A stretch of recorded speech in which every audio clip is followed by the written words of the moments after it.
Welcome to Invest Well, Be Well, a podcast for wiser investing and stronger living.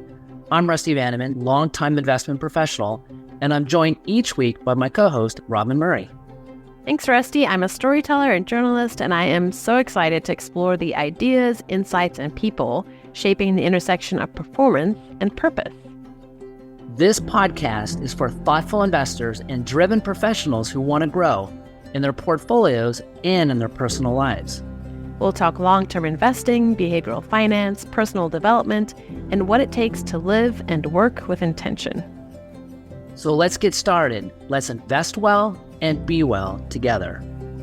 This podcast is brought to you by Main Management LLC. Since 2002, Main has been recognized as an ETF strategist that combines an institutional process with the personalized service of a boutique firm.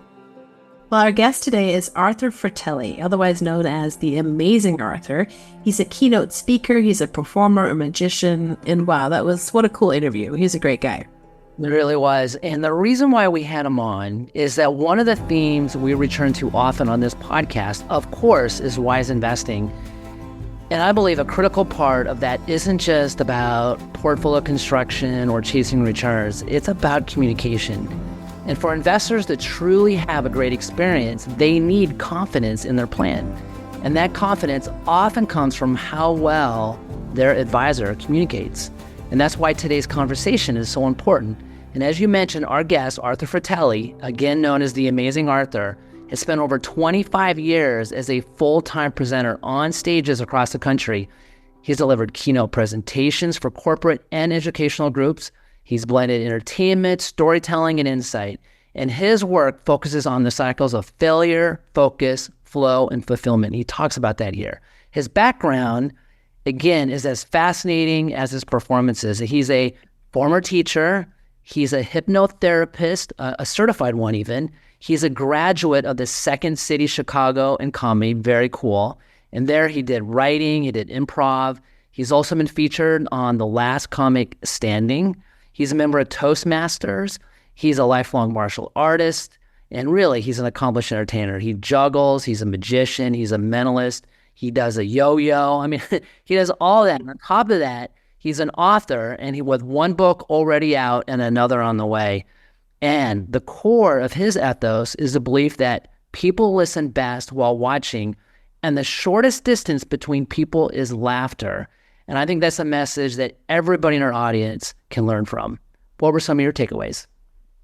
Yeah, I think that's great. I mean, it was just a fascinating background, as he said. It's such a fascinating interview. But that quote that you said, the shortest distance between two people's laughter, that was one of many quotes that he had. And some of them were really great. Another one he talked about was a fool who persists in his folly becomes wise. And that just talking about that theme of failure and how, you just keep persisting and you keep trying to get good at it. And eventually you get to that place where you've mastered it. And he's done that with so many different things in his life. And he has a lot of experiences about that are just super insightful. So yeah, I thought it was just an interesting interview for anybody, really, anyone, any kind of industry that they're in, or take something from it. We've been lucky in some of our earlier podcasts. Some of the feedback has been that there were master classes in that particular topic, which is a really cool compliment. I think this master class in communication, and it was on so many aspects. It wasn't just about being on a stage. It was about sales. It was about client service. And he just had so many words of wisdom on how to live life and the stronger living aspect. And even his evening routine at the end, I thought was just pure gold. Yeah, good stuff. All right, well, let's get to it. Arthur, it's great to see you. Welcome to Invest Well, Be Well. Thanks, Robin. So Arthur, our initiation on the podcast may be the toughest question of all, and that is we need a walk-up song to set the tone for this interview. What is your walk-up song?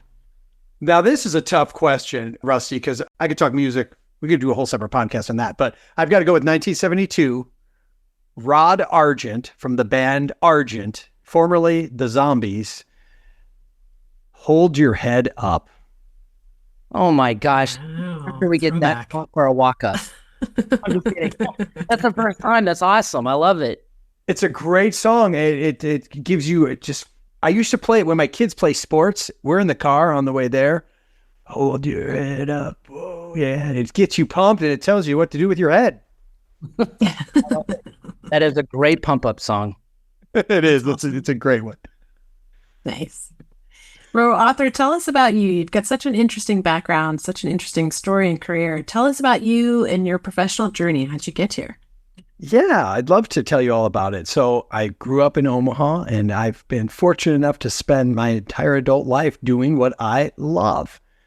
And that is bringing the power of magic, of failure, of focus, and of fulfillment to audiences all over the country. I teach the crowd how to look within when they fail and look forward to it, because it takes you to that next level of focus and then that flow state. And eventually you feel this sense of confidence that you only get from a stack of evidence by doing what's difficult and pushing through the failure. And that's the message I bring when I'm on stage. And I've been able to do that the last 30 years and refine it and slowly make it better. And by pursuing things I love while I'm doing it. So I've got a background in education. I have studied comedy theory writing and improvisation at Second City in Chicago. I was on Last Comic Standing. I've been a TEDx speaker. I've got a book published and more coming down the funnel. And I've just been really lucky to learn the business, the ins and outs, and just embarking on the endeavor of starting a business. Who you are when you've done the work and who you were before is two very different people. And I love seeing that journey. And I love sharing that journey with people and then breaking it down into the what got you here and the templates, the archetypes, the hierarchy, the structure, and all the things that you see once you've been on the journey, you look back that you don't even know you're going to face at the beginning. And that's all something I bring on stage through the power of audience participation, through the power of what it means to see versus hear. I believe people listen best while watching. So it's a very visual show. It's very live, in person, on stage. You're watching. I'm not hitting play and doing the same thing every day. I can't do that. I have to have originality. It's part of who I am. I got to bring something new to every show. So I'm always looking for new routines. And then at the end of it, I want you to walk away going, I'm amazing. Not Arthur. I want the audience to say, I'm the one who's amazing. When I look within myself, I should have 300 people leaving every conference going, man, I am amazing. I forgot how amazing I am. That guy reminded me, to go in here and to accept the failure and look forward to the whole process. So that's what I'm just really fortunate person that I've been able to do this. That's pretty cool. So as you said, you've spent a lot of time, 25 years on stages across the country. You've been a keynote speaker, author, entertainer, teacher. So clearly communication has been really central to your professional life. So from your perspective, why do you think communication is so important? And not just for performers like yourself, but for professionals like financial advisors who might be listening to the show right now, who need to guide clients with clarity and also with confidence. Yes. So here's what it comes down to, right? Marketing, branding, personality, charisma, it's all you rolled up into one of who you are and what you're going to present, right? So your branding, what you bring, and that's going to be unique to you and your life experience and what you've been through, right? So when I take the stage, I talk to corporate audiences. I draw with my background from, I've studied hypnosis. I'm a hypnotherapist, so I bring a lot of that, what it means to get into the moment of now. So that's one of the things when we're in the audience, when you're on stage, the goal should be make sure everyone's focused on you and not that cell phone, right? So it's no different than when you meet with a client individually. How do we get them into the moment of now to feel comfortable so their breathing isn't shallow? We want someone who's relaxed with deep breathing that feels comfortable with you. And how do you guide your client to that state? Or in my case, how do you guide the audience to that state? That's part of the process. So Arthur, building on all that, so how would you say, what is your overall philosophy when it comes to communicating effectively? And that could be through words, stories, or even laughter. This is a quote from Victor Borge. Borge was a famous piano playing comedian from the 1940s, 50s, and some of the older people in the audience will know who I'm talking about. But he had a great quote, and it is, laughter is the shortest distance between two people. And I think that is so true. Because if you want to get someone to consider your point of view, get them to laugh. It lowers all the defenses, all the chemicals change in the body. The oxytocin shows up instead of the cortisol. And I think that's something that we forget on a conscious level. But when we remind ourselves to do it and to try to be that person, it makes a big difference when you're working with your client. One thing I often hear from communication experts is how important storytelling is. So in your own words, what role does storytelling play in like, say, financial advising? Could you give examples of stories or metaphors that you've used that consistently work? Yeah, that's great. I love this because the saying is facts fade, stories stick.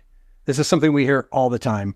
And it's true. I think back to, I studied some memory techniques on how to become a master of memory. And what it comes down to is story, because your brain does not think in figures. Now, there's people like me who I love talking numbers. I'll talk numbers all day. If you want to talk about a 1970 Camaro with the LT1 and the 350, 300 horsepower engine and the torque flight, the turbo thrust 350 turbo hydromatic transmission, I will talk about that stuff all day. But most people want to talk about the stories they had in their Camaro. Remember when you picked me up in the Camaro when we went on the road trip? Those are what people remember. You want stories. People love stats and figures. A certain percentage of people love that stuff, but the stories are what's going to stick with people. So when it comes to it is, think about how you can relate to someone's life and give them your first person point of view of what you've been through. And how are you going to get them there? Through the power of storytelling. And then there's so many little techniques you learn as you do it more, like, using your hands at different levels, bring the audience in when you're talking. These are things you learn. Like when you're selling a moment, you literally sell it on another layer with your hands. You're giving imagery. And then when you're bringing the crowd in, you literally bring them in. And when you need them to do something to stand up, a good performer will, when they're storytelling and they want the audience to get into it, they've got these other layers in terms of their hands and stuff.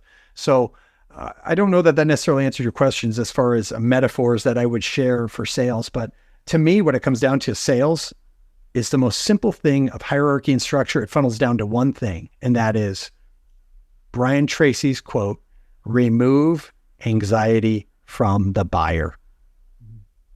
That's all it is. When someone calls me and they're in a conference room with other employees and they're deciding who to hire, I want them to look at me and go, okay, he's going to show up. He's got a client list. We don't have to worry about him not being a professional.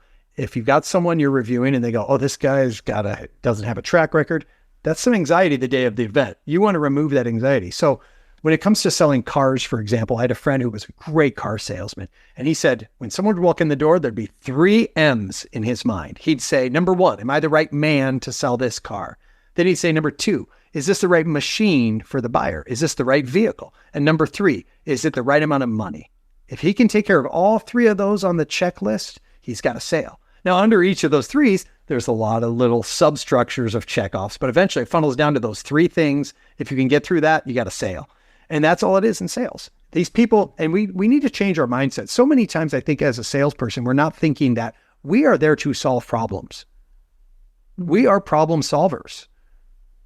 We need to address their problems. And then how do we solve that as simply as possible? Hold the client's hand every step of the way. Yeah. So how do you prepare for a big public speaking event? And I imagine this advice would be good for anybody who's preparing for something like a really important client meeting. Right. Absolutely. And what it comes down to is, first of all, have a vision of how you want it to go, try to stick to it. And then if you can visit it in your mind beforehand and picture the key points you want to hang your hat, so to speak, on, like, what do you want them to leave remembering? What are you going to send them off with? And know your client. Everyone's got different pain points and everyone has different communication styles. My best piece of advice is listen more than you talk, and let those silent spaces where you don't respond, that's where the client's magic will come out, where you'll hear, oh, I hear what they're suffering with. And keep in mind, we are seeing things from above the trees. They're seeing things from their point of view. And there's so many times when you get a mentor, a coach, a teacher who can see just one step further than you can, that's all you need. So this all goes back to Musashi, right? Book of 5 Rings. Know the enemy and know yourself, and you'll never lose a battle. That kind of thing. So are there tools or techniques that you use to really engage your audience? You talked about some of that, using your hands to draw them in, but especially when the topic is sort of dry and numbers heavy, how do you get them excited? Right. So what I do is I always want my audience with me in the moment. We talked about this a little earlier, but it comes down to, how do you make something exciting that's not, well, comedy? How do you make something funny? So for me, to get the audience into the moment, I teach something called the physiological sigh. And this is something that Stanford studied in 1939. It's a breathing technique to get you in the moment. And I teach this to the audience with a little bit of a story of how I use it when I'm preparing to get on stage or whatever. And I demonstrate it. It's a breathing technique that's been around for like thousands of years. But what it does is it kind of floods your brain with oxygen and it fills those lungs. If you were to cut our lungs open, they're like a half a tennis court if you were to unfold them. And they're like little quilted sacks. And if you get air in each of those little like quilt sacks, that's what you want to do, is fill those. But in the modern world we live in, we can't get that air in there because we're always shallow breathing. We don't run, we don't exercise the way we used to, like 10,000 years ago, pre-agriculture. So this breathing technique really helps you get in the moment. And I'll just show you really quickly. And 3 is the magic number. It's an inhale with another inhale.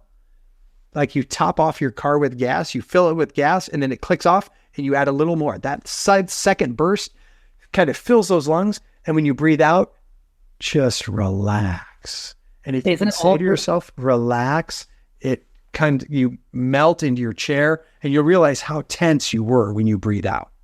Yeah, I got a couple questions on that. So yeah, of course. Oh, is it through your nose? Can it be through your mouth? Yes, I've seen it done both ways, but I was taught, keep your mouth closed, tongue on the roof of your mouth, and the element I add as a hypnotist and as someone who believes in the power of imagery and symbolism is to, when you exhale, imagine a wave from head to toe and just melt every muscle. And what you'll find is, if you get a few times of doing this every day, you're going to realize how tense you are.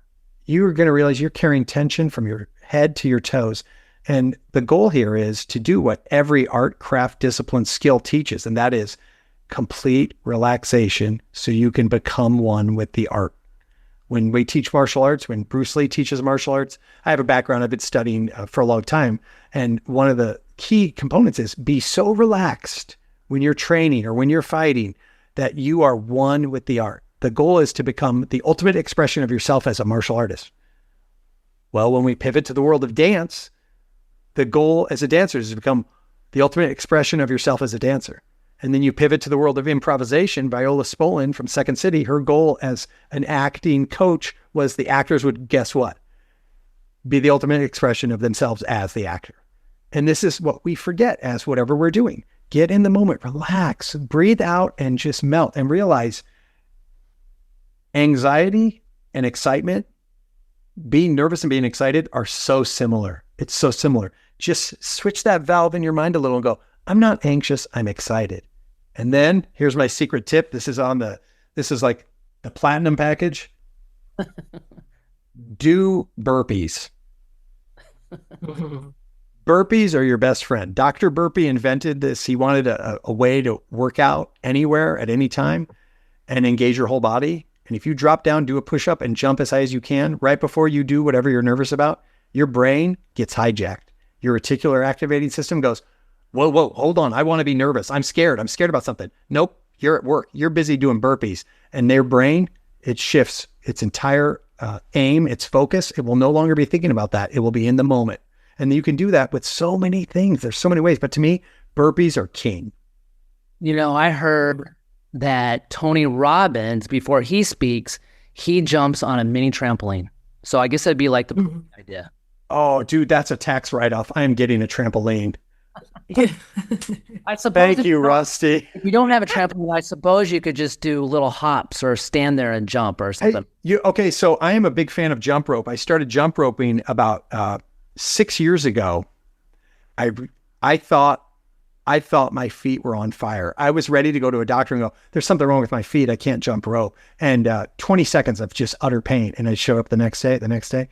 I'll tell you what, 3-4 months, I'm doing a minute, I'm doing 2 minutes. And I think we underestimate what the human body is capable of going through to get to the next level. Now I can jump rope and have a conversation with you for 3 minutes, no problem. And yeah, I love it. And not only that, but jumping rope enables you to, when you almost trip on something, you can save yourself. You've got those fast twitch muscle fibers going. Hey, one more question on the breath, the psychological side. Yes. Does it matter how physiological side? Physiological side. Yes. Does it matter how long the inhale or exhales are? Or is it just whatever? So yes, there is a mathematical equation. You are supposed to do the exhale longer than the double inhale. You want to get all that air out. And my level of knowledge, it's beyond the scope of this conversation, but there's so much that's been written and studied about this. But what blows my mind is basically this all comes from Hinduism, this breathing. But the Buddhism borrows from Hinduism, but it kind of strips all of the anthropomorphism of animals, gods out of it. It takes all the gods out of Hinduism and takes what is useful, which is essentially what martial arts does. Is like MMA has kind of showed us what Bruce Lee's idea of Jeet Kune Do is, which is take what is useful. And in essence, that is just Eastern philosophy of whatever is useful, take it and use it, right? That's what Taoism is about. Go with it. So Buddhism teaches us these breathing techniques to get through sadness, depression, and anxiety. And they teach us through all these lessons. But also the Stoic philosophers of the West, of Greece, they teach the similar things. So what it comes down to is always being able to remind yourself of the two buckets, as Marcus Aurelius would say. I can do something about this situation that I'm in, or I cannot. We find ourselves spending so much time and I cannot do something about this. Woe is me. We've got to go, well, locus of control. Let's focus on this. So to me, the whole breathing thing coming down through now Western science in the 1930s, studying and going, hey, these Buddhists were onto something. And now the Navy SEALs, I just watched a speech by a gentleman who said they train Navy SEALs to breathe 6 breaths in 1 minute in a high stress situation. Now, I can't fathom that, but anyone who trains can do this. You can get better. This episode of Invest Well, Be Well is brought to you by Main Management LLC, a pioneer in actively managed ETFs since 2002. Main Management starts with a clear fiduciary focus, delivering the transparency and personal attention you'd expect from a boutique firm. They provide financial advisors with solutions, not products. Main also believes investors should keep more of what they earn, emphasizing net of fee after-tax performance to help clients retain more of their returns. I've known Main Management for years. I've met thousands of managers over the course of my career, and one quality I really value: they invest alongside their clients. They eat their own cooking. Over 10% of the assets they manage are their own partner assets, and more than half of the firm are partners themselves. That says a lot. To learn more about Main strategies, including buy right hedged equity, U.S. sector rotation, thematic innovation, and all asset models, please visit their website at mainmgt.com. So I assume that even though you've been doing this for over 25 years, you're always trying to get better. So what feedback mechanisms do you use, whether it's coaches, audience feedback, recording yourself? Right. What have you found most useful in improving your own speaking? Absolutely. So a busy calendar is one indication that people seem to enjoy the presentation. The other is, I love live theater. I love it. You get instant feedback. I'm not waiting for some Nielsen ratings survey to come back. I know right away if a routine dies. And let me tell you, Rusty and Robin, I have had so many routines die. I've done routines that in my mind, I write. See, this is part of the job. I'm very lucky because very few artists get to do what I do. If you're an artist and you paint for a living, you're going to probably paint for someone else and what they want. If you're a musician, chances are you're going to play music someone else wants you to play, not what you want. When I take the stage, I do whatever I want. I get on stage, I balance a lollipop on my nose, I juggle, I do yo-yos, I hypnotize people. I've got carte blanche as long as I'm getting the message across. So I find myself very fortunate to be able to do that. And part of the joy is failing. I failed so many times on stage where I think something's going to crush. I had a fake voicemail gag where it was a card trick where I make someone pick a card, and then my voicemail's filled with funny voicemails, and I don't know how to find your card, but I subscribe to a service called WeFindYourCard.com, and the magician leaves me a voicemail. And the first voicemail is, Jennifer, from 9 months ago, you need to call me. And the second voicemail is the doctor. Hey, I've got some bad news. I mean results. You've got to call me. And the third voicemail is the magician, and he's got the card reveal. And then he says, you're going to want to avoid Jennifer, and you probably should call your doctor. And in my mind, when I'm writing this and recording it and putting hours and hours and hiring a voice actor, I'm thinking, this is going to crush. I'm such a comedy genius. And I take it to the stage and I play it, and I'm thinking, I don't know that the audience understands English because no one's reacting. No one's laughing. This is horrific. And you're on stage and you are feeling a cortisol rush, and you see it in my posture. If you were to watch the video, I go from being to how much time is left on the clock? I really am ready to leave. And it's dealing with that and getting better, taking the negative feedback, which is what failure is all about. Wow. Yeah. So when you're working with different audiences, which I imagine you do all of the time, how do you adapt your presentation style to sort of suit what their needs are and how they're going to react? All right. Rule number 1, right, of speaking, know your audience. So I've always been squeaky clean. I always pretend my grandmother's in the audience with her eye, going, hey, I'm listening. You better keep it clean. So that's number 1, is always keep it clean. I figure like adding an F word doesn't make anything funnier. It's just, and the world could use a little class. So I try to keep it clean. The other thing is, adults are kids at heart. They love silly stuff. They really do. If you don't believe it, watch any Monty Python sketch. They love silly stuff because it reminds them that they were children once and it's okay to laugh at silliness. So I think it's important that if you want someone to take you seriously, you have to go to the opposite and be a little silly first, which kind of ties a full circle to the laughter is the shortest distance between two people. They say when you write a screenplay, if you want people to cry, you need to make them laugh first. If you want people to laugh first, you need to make them cry. And think about that when you take the stage or you meet with a client. Take them through a range of emotions, and that's kind of a journey. I always picture myself when I'm on stage, you're kind of leading the ship on a journey where no one's sure was what to come. And I heard a comedian one time say, sometimes it's like a cat, you're leading someone into battle and your audience might not all be with you at the end. You might lose them. You want to try not to do that. So what do you think are some communication patterns or habits that tend to erode confidence? And how do you think financial advisors in particular can correct them? So one thing, when you join Toastmasters, if your listeners aren't familiar with Toastmasters, I imagine some of them might be. It's a great organization. It's all about speaking. And to give a toast is kind of an old-fashioned term. Some people might not even be familiar with it. But Toastmasters is an organization dedicated essentially to giving you a system and walking you through a process that will get you, no matter what level you are, even if you're good, they will get you to the next level. And I cannot say enough about this organization. I'm a member of 2 Toastmasters clubs, and every week I go, I learn something from someone. So my advice would be, join a Toastmasters club. Be aware of your vocal variety. Are you monotone? Are you talking to your client like this? Are you making your client feel like the most important person in the room, or is your ego getting in the way? That's another one. Be aware of you're making them feel comfortable. I remember I always felt most comfortable when I went to my first financial advisor. They offered me right away drinks. They said, do you want a Dr. Pepper? Do you want a Pepsi? They had a wide variety. And I thought, that's really smart, because when someone gives you something, subconsciously you want to give back. You are more likely to say yes. This is why people offer steak dinners for their financial meetings, to get clients. So we know this technique. So now we need to know, how do we become a better speaker? Are we reinforcing the message we want? Are we keeping it in a 3-act structure and keeping it short? Are you repeating the 3? Think about hypnosis. You want to use the 3 words as much as you can in marketing. You want to keep it short and simple. So by the end, you've repeated several times. You've got it into their brain several times, whatever your message is. For me, I say, be amazing. Be amazing. That's one of my messages. So by the end of the night, people are saying, hey, I'm going to choose to be amazing. Oh, so that's one of the things. I'm a big fan of callbacks. Whenever you're meeting with someone and they tell you something about them, if you can call it back in the conversation later, it shows that you were paying attention. It shows that you cared enough to be there listening. And remember, it's about them feeling important. Use their name. That's the most beautiful word to everyone is their name.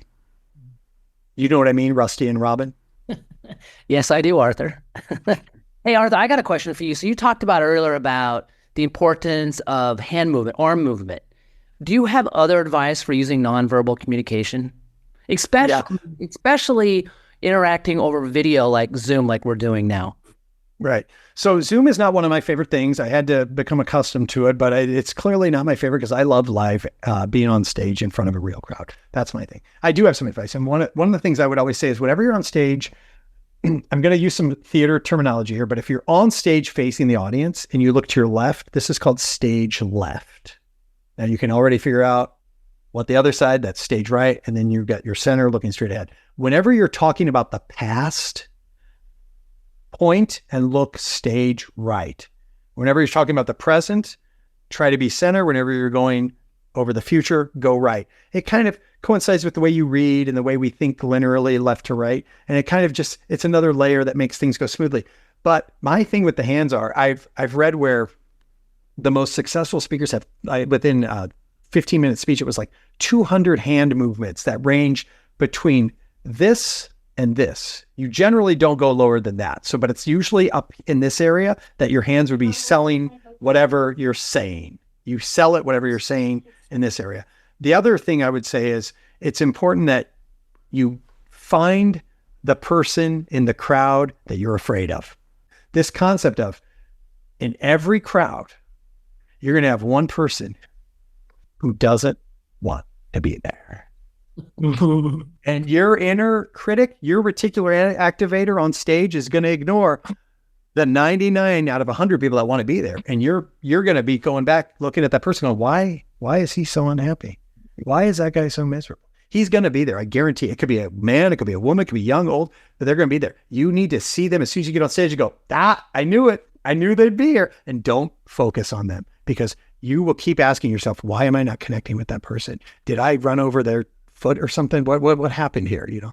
So that's one thing. The other thing is make friends in the audience. As soon as you get out there, find a friendly face you can revisit on the left, on the right, and in the middle, and look in that area at them and stay with the eye contact for just a little bit and then move back and forth to those friendly faces and try to remember the audience.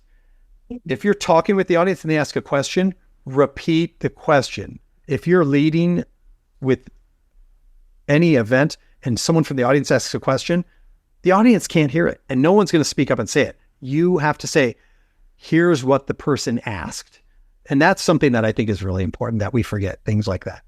So I could go on with little things, but that's some good advice right there. Number one, join Toastmasters. Number two, talk to the audience like they're your best friend and you're one-on-one. Number three, throw in a callback. I think all of that's good advice. And number four, look for the friendly face and look for the guy that you know's not going to be enjoying themselves, which by the way, sometimes that's not the case. They just don't express themselves very well. One time I had a lady who I thought she was miserable and hated the show. She comes up to me afterwards and goes, I really enjoyed that. I said, why didn't you laugh? Why didn't you clap more? She said, I'm a kitten. My cat, when he's happiest, you can't hear him unless you're right next to him and he's purring.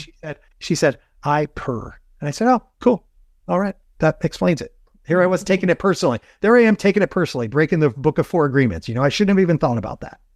How do you make sure that you appear authentic and you're really connecting? And it isn't just a performance. Now, you did talk about act like you're a friend, but I think that being authentic is so important. You have to know your material. I've heard anywhere between 3 times and 10 times better than you think you need to know it, right? And one of the rules I go by when I get on stage is if I can't do the thing successfully, if it's skill-based, for example, one of the things I do is I take a spoon and I lean back and I balance it on my nose so it's vertically straight in the air. And then I tilt my head and land it. It slides into my ear and I stand up. And I talk about this as a demonstration of what it means to stay focused on one object or one goal rather over time and what it means, what it does to the brain. I talk about the brain process, how the brain grows, and then it all comes together. But the reason I demonstrate this is because I failed at it so many times and not until I could do it 9 out of 10 times did I put it in the presentation, right? So that's one of the things I think about is how consistent are you at this? What we talked about with dance and acting and martial arts is the authentic representation of who you are on stage. So the best comedians are the ones who are the most honest with who they are, because they step out of their ego and they let that inner critic, that's your reticular activating system, they use it instead of looking for negative things to write comedy. They take the step back and they say, here's what's happening in my life, let's make it funny. And then they bring it to the stage. And those are the comedians that seem to have the best success. So how do you be authentic on stage? You be brave. You have to be very brave, I think. And you have to know your material, know your audience. And I think every audience is different. But for me, it's hard to go out there and be authentic, because authentically, I think I've got some things that are going to be great. And the audience, guess what? They authentically think they're not great. So you have to reconcile that somehow. And it's only through refining and getting better and not being afraid of failing. Yeah. Oh, you did mention the spoon on the nose thing. I'm not sure if you caught the podcast, but Robin and I did that on a prior podcast. And maybe we did. I wish you had video of that. I wish you had video of this. See, you don't have video. Well, we don't have video, so. Well, you know what, Rusty? I do it in my, I do that in my TED Talk, the spoon thing. I drop that in there. So if you ever want to see it, demonstrated. But the reason I talk about these things is I get on stage and I show all the things I used to be terrible at, like terrible. And then I showed up and I became good. And I talk about how you go through the F's, you go through failure. And most people, what's the old William Blake quote? The fool who persists in his folly will soon become wise. And I love breaking that down, because it's number one, admitting I'm a fool. Number two, I'm going to push through it. Number three, now I'm good at something. I'm wise. But we live in a day, and well, it's probably always been this way, but I think it's been kind of amplified in this modern culture of social media. But nobody wants to fail. Everybody, if I'm bad at something, I'm going to stop trying.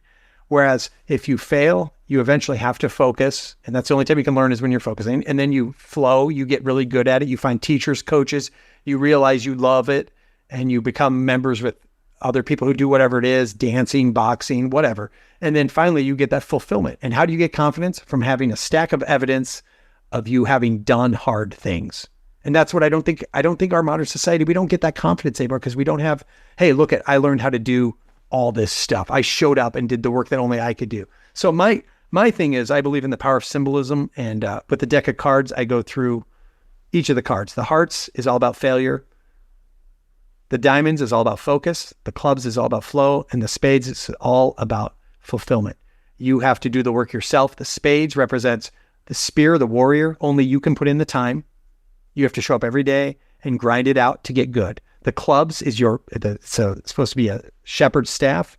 It's a symbol of wisdom. The clubs represents your coaches, mentors, or teachers in life. The diamonds is your goals. That's your focus. What do you want to do? How do you want to take your skills? What do you want to get better at? And then the hearts is failing. It's what do you love to do that you don't mind failing, that you will get better. You will put in the time because you love it so much you don't mind failing. So for me, it started off in BMX bikes when I was a kid. Then it went to skateboarding. Then it was karate. Then it was boxing. Then it was yo-yos. Then it was juggling. Then it was magic. And the list just goes on. And I immerse myself in these things and fail miserably until one day I wake up and go, my God, I can do it. I can juggle 7 balls. I could not do that before. And and it's this sense of, I want to learn the next thing. And when you see this instilled in a child, it's magic, because they grow up wanting to learn everything. And that's what it means to be, a mentor, because eventually you find yourself teaching these things to others. And that's the final card. That is the Joker, because the Joker is foresight. When you've immersed yourself in something so much, it's the story of the engineer who's hired to fix something at the factory. And he takes a piece of chalk, goes to this complex machine, puts an X on it, sends an invoice. Accounting calls and says, we need an itemized invoice of why you're charging so much. He writes back, says, piece of chalk, $1. Knowing where to put the chalk, $9,999. And that's what it means to go through the cycle of the system. And that's the failure, focus, flow, fulfillment, and foresight. I can watch, if I'm teaching someone to juggle, I can watch them throw 4 or 5 times and go, I know exactly what the next step is. And then now when that person learns, they're going to be able to help someone. And it's a cycle that never ends in every art, craft, discipline, or skill. All right. Well, I want to switch gears to the second theme of the show, which is stronger living. We have stronger investing in stronger living. So what daily or weekly routines help you stay sharp mentally, physically, and emotionally? Right. Okay. Morning person. I traded my sunsets for sunrises. My only regret is I didn't do it sooner. That's number one. Number two, gym at least every day. And if not a gym, a simulacrum of the gym by a workout at home or in a park or something. Those are non-negotiables. The other thing is, I think a lot of time alone. I'm very much an introvert. So I think we don't spend enough time alone. And when I say alone, I don't mean with a screen in our hand. I mean alone. Generally out in nature, walking. I think most great creations and inventions come from walks, being out in nature. So those are non-negotiables for me as far as healthy living. And then a good society, a good social life, rather, like good friends, a lot of friends, things, places to spend time with people. Those are all important. Shared experience is kind of my big thing. I just like doing things with people, going on walks or bike rides or whatever. So those are all pretty much my non-negotiables about living a healthy life. Yeah, it's great. You've talked about how you talk about failure to audiences and how you've used that in your career to become better as a performer or storyteller. Can you talk about one of those instances where you really felt like you failed at something, and how did you learn from that, and how did you move on?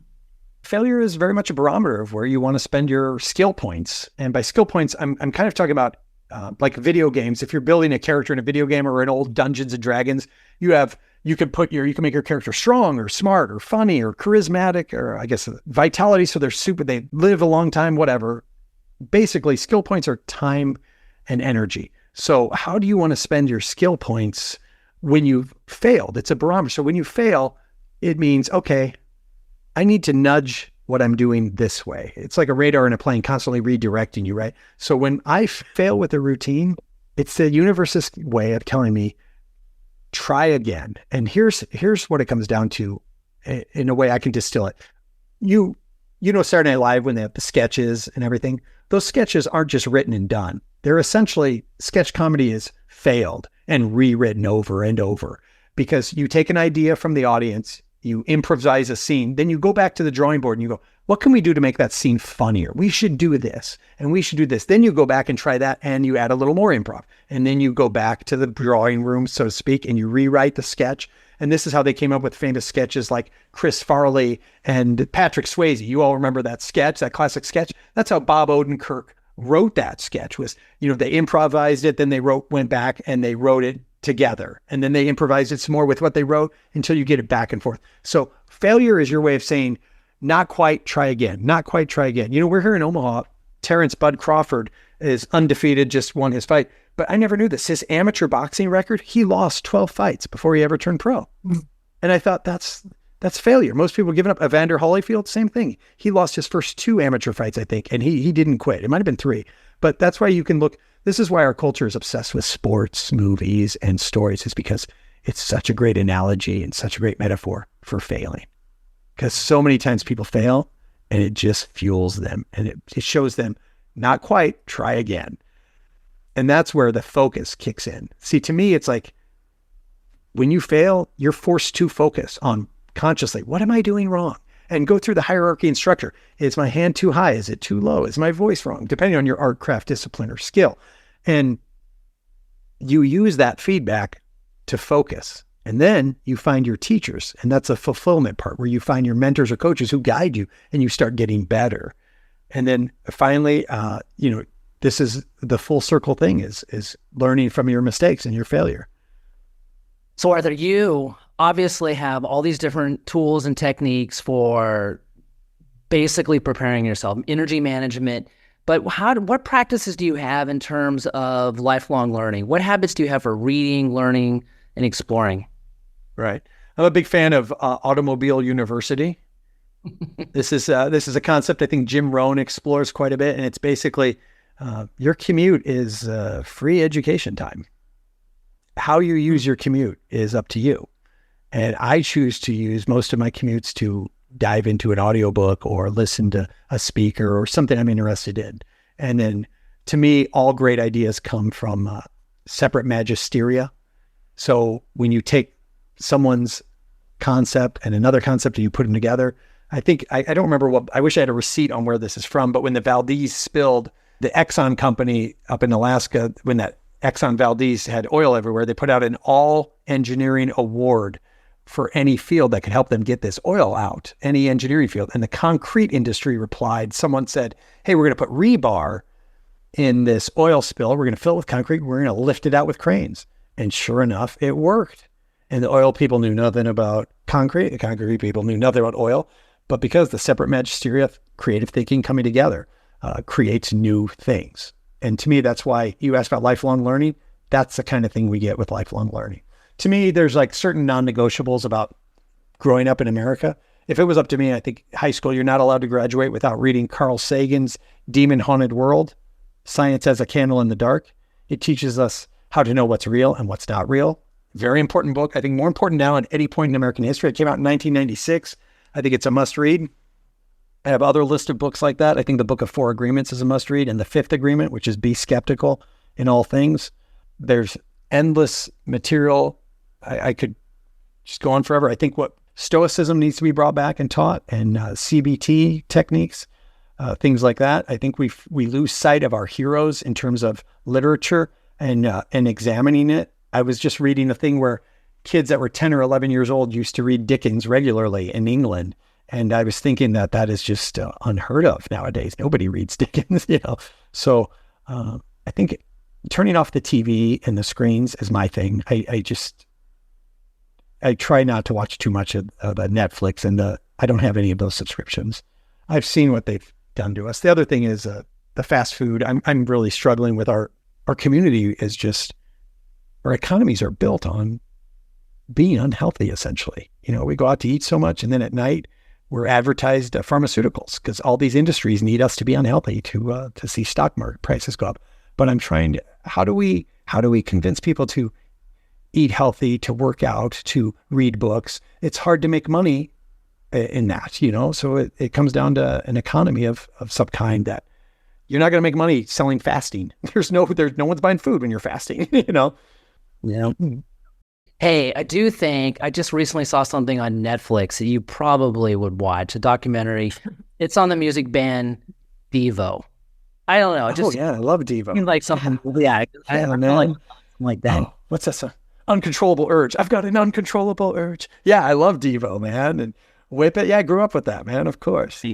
So another question I have is, I think a lot of people, when they see a performer, they think it's just about raw talent.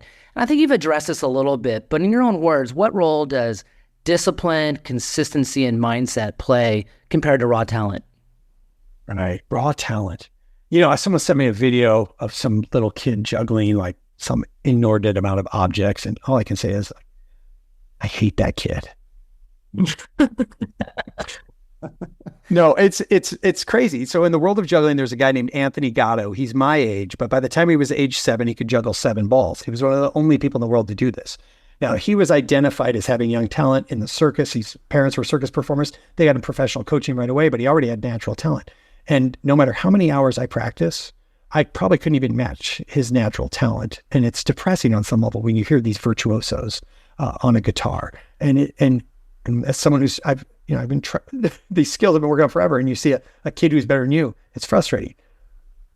But that's not what it's about. It's not about you versus other people who have raw talent. It's about what you can build off of what you've been given, and in your own unique way. Make it your own. So when I first started, and like anyone who first starts any art, craft, discipline, or skill, you're going to emulate the masters. When you pick up a guitar, you try playing Deep Purple, Smoke on the Water. But eventually, once you've practiced, you start getting your own personality with the guitar. You start getting your own style. And this is no different in the world of magic. When I first started, I emulated everyone I saw. But what it comes down to is, where do you want to put those skill points? Because your raw talent, that's your genetic base. There's not much you can do about that, right? So now what you can do is use your time to put in the points where you want to get better. And for me, I've put like eccentrically weird, odd things that I put my time in. But there's a book, Talent is Overrated, and I don't have the receipt on the author. But what it comes down to is, it's more important to have discipline than it is to have raw talent. And again, locus of control. You can't control your genetics. I can't control that I'm not 7 foot tall and can't slam dunk. But had I put in the time, I could probably jump pretty high and I could probably get good at passing. There's other things I could do in basketball. So it's about putting in the disciplined hours where you think they should go. Practice, right? Very cool stuff. Well, Arthur, this has been such a treat to have you. Thanks so much for coming on the show. I really enjoyed the conversation. We have 2 questions before we let you go. Where can advisors and listeners follow your work and continue learning from you? And if they want a small win today, what should they do right after listening to this podcast? Right. My website is amazingarthur.com. And I present for everything from educational groups to corporate events, wherever. If the check will clear, I'll be there. And that's my website. I prefer to do most of my stuff on LinkedIn. So you can just find me there under Arthur Fratelli. That's Fratelli. And then otherwise, I don't do much on Facebook or Instagram or TikTok. I very rarely ever post on those. I try to avoid them. Pretty much LinkedIn and then my website. And then one thing I like to do is consider before you fall asleep, consider yourself plugging into the mothership, so to speak. And what that means is fall asleep with positive thoughts about yourself and your place in the world.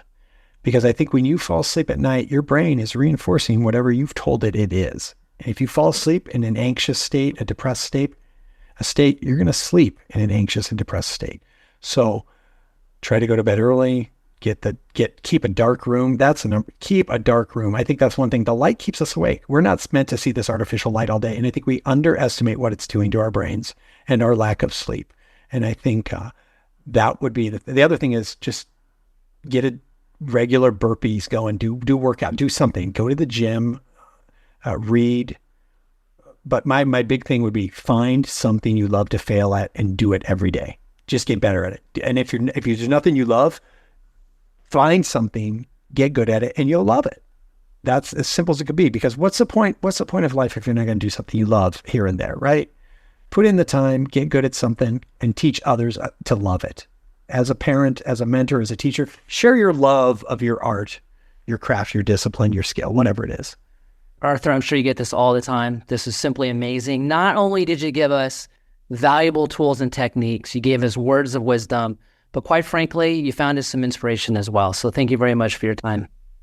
My pleasure, Rusty. I love being here. Thank you for inviting me. Great to have you. Robin, thank you. It's been a pleasure. We'll be back next week. Thanks for listening to Invest Well, Be Well. Let us know what you think. And if you like what you hear, don't forget to subscribe. This podcast is hosted by Rusty Vanneman and Robin Murray and produced by Garrett Crosby. If you have feedback, guest suggestions, or just want to connect, please visit my website, rustysbridge.com, or email me directly at rusty@rustysbridge.com. Until next time, invest well and be well. This episode of Invest Well, Be Well is brought to you by Bonrion Capital, led by my friend and colleague of nearly 10 years, Shana Sissel. Shana was named a top 20 wealth tech CEO in 2025, and it's no surprise. She's passionate, does the work, and knows asset managers, portfolio allocations, and alternatives like few others in the business. She's authentic, tough, and deeply cares about all her stakeholders, the kind of character you'd expect from the daughter of a police officer. If you want an investment manager who combines deep due diligence with innovative solutions and alternative investments, please check out Bonrion Capital at bonrioncapital.com.